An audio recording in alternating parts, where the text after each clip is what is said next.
Welcome back to the deep dive.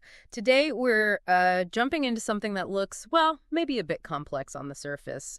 It's in the financial world, clean energy specifically. We're talking about Brookfield Renewable Corp, or BEPC.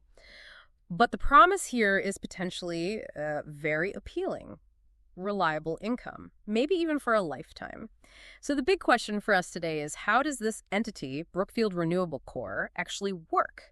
How could it offer that kind of reliable income? And maybe more importantly, what do you really need to get your head around before you'd even think about investing? Yeah, it's definitely got a few layers. You look at Brookfield Renewable Corp, BEPC, and you immediately see it's tangled up with Brookfield Renewable Partners, BEP, and then there's the big parent company overseeing it all, Brookfield Asset Management, or BAM. So our job today really is to pull those threads apart, make it clear, and figure out what actually matters for you. Okay, let's unpack this then. Reading through the materials, what's maybe the most surprising thing right off the bat about BEPC and BEP? Because they look so similar. That's a great place to start, actually, because it trips people up. The core finding is that they represent the exact same underlying business, like identical assets, operations, everything. Think of it like, I don't know, two different wrappers for the same chocolate bar. And what's really interesting, they pay out the exact same amount in dividends each quarter. Okay, hold on.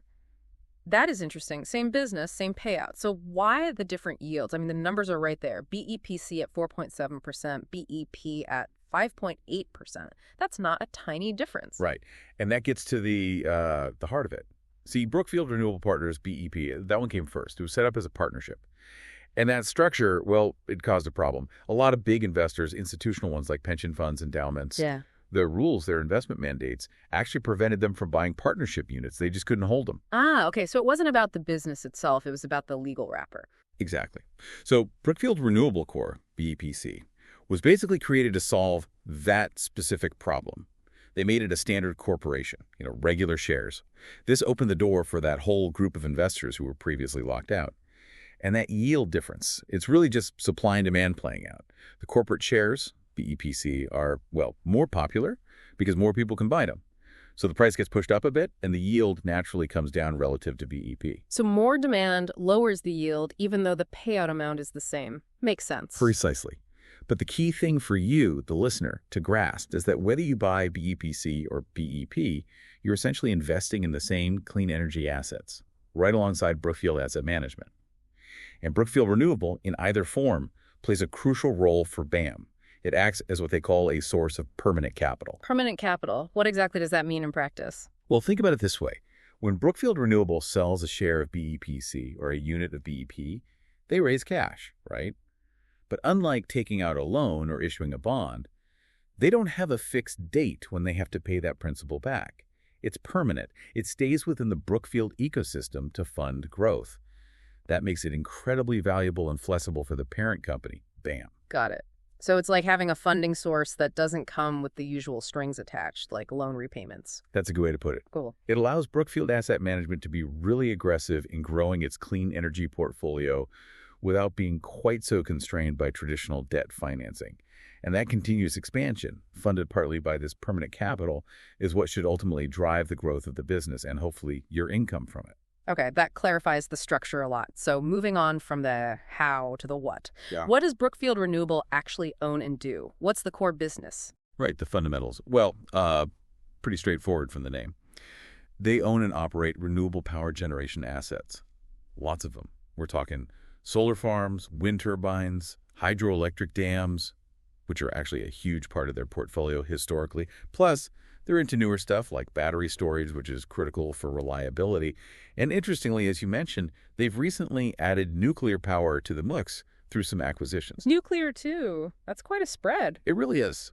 I mean, if you look across their holdings, they basically give you exposure to almost every kind of scalable clean energy technology out there today. And it's not just one region, right? The research mentioned a global footprint. Oh, yeah, absolutely global. They've got operations in North America, Right. South America, Europe, Asia. So you're getting diversification, not just by technology type, but also geographically. So it really is kind of a one-stop shop if you want broad exposure to clean energy infrastructure. That's a fair description, yeah. Yeah. Okay, let's talk income. That's the big hook here. The dividend has been growing steadily. What's the plan there? Is it just hoping for growth, or is there a target? No, they're pretty explicit about it. They have a stated goal, a target range. for annual dividend increases. They aim for between 5% and 9% growth per year. 5 to 9%. That's quite specific. How do they support that? Well, it ties back to that permanent capital idea and the relationship with BAM. Brookfield Renewable is actively used as a key funding vehicle to help Brookfield Asset Management achieve its own, really quite massive, growth ambitions in clean energy. BAM has stated they intend to roughly double their total investment in clean energy between 2025 and 2030. Double it. Yeah, it's a huge number. Yeah. And because BEPC and BEP are primary ways they fund that growth, it creates this powerful tailwind, or as the source put it, a wind at its back. The growth of the parent fuels the growth of Brookfield Renewable, which in turn should support those dividend increases. That sounds very positive for income investors, but usually when something sounds that straightforward, there's a catch, or at least a nuance. Is there something else we need to be aware of here? Yes, there absolutely is. It's a crucial distinction. While the income stream feels reliable because it's backed by long-term power contracts, you have to remember who the parent company is. Brookfield Asset Management is an asset manager. That's their business model. Meaning they are always buying and selling assets. They're constantly recycling capital, looking for better returns, optimizing the portfolio. So consequently, Brookfield Renewable's portfolio isn't static. It's always changing. Assets get bought, assets get sold.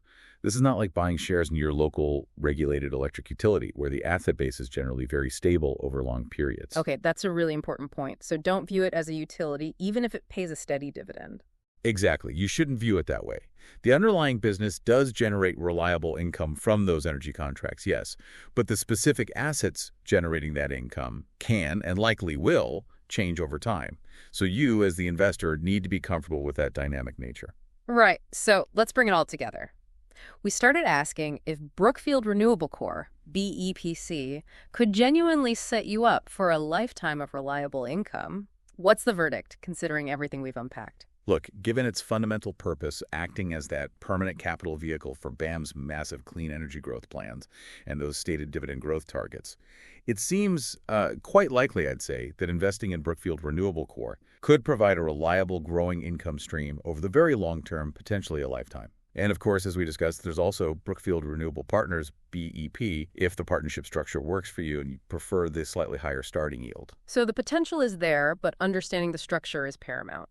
Absolutely paramount. That's the real takeaway here. It's complex. You've got BEPC, BEP, BAM, all interconnected. You really need to understand what you are buying and why it's structured the way it is, beyond just looking at the yield. That makes perfect sense. So a final thought for you, our listener, to mull over. How might digging deeper into these kinds of interconnected corporate setups, really understanding the why behind the structure, change how you look at long-term investments, moving beyond just the surface number, something to think about?